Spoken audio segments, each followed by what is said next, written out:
আজকে তিনি সেই ভাবে বিভোর হয়ে ডাকছেন। কাদের? কলির জীবকে ডাকছেন। ঘুমিয়ে থাকা কলির জীবকে তিনি ডাকছেন।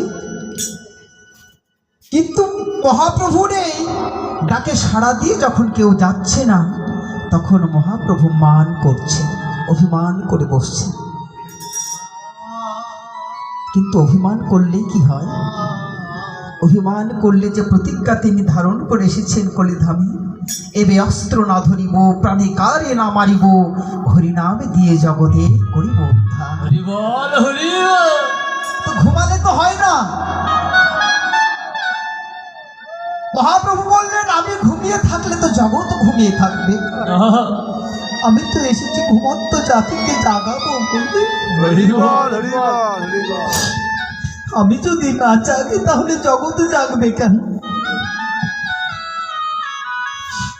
গভীর রজনীতে মহাপ্রভু যে উঠলেন শ্রীবাসের আঙিনায়, যত লীলা করলেন শ্রীবাসের আঙিনার মাঝে সমস্ত লীলা করলেন। আর সুরধুনী গঙ্গার তটে অঝোর নয়নে তিনি প্রেমাশ্রু বর্ষণ করে জগতে জীবকে ডাকলেন। সত্য ত্রেতা দাপর প্রতিটি যুগে জগতের জীব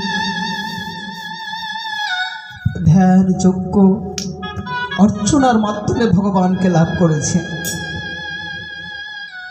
কলির জীবকে সবচাইতে পতিত জীব বা হত জীব বলা হয়, সবচাইতে পাপিষ্ঠ জীব বলা হয় কলির জীবকে। তথাপিও সবচাইতে ভাগ্যবান বলা হয় আবার কলির জীবকে। কেন? স্বয়ং ভগবানকে সম্মুখে রেখে ভগবানের পূজা অর্চনা করবা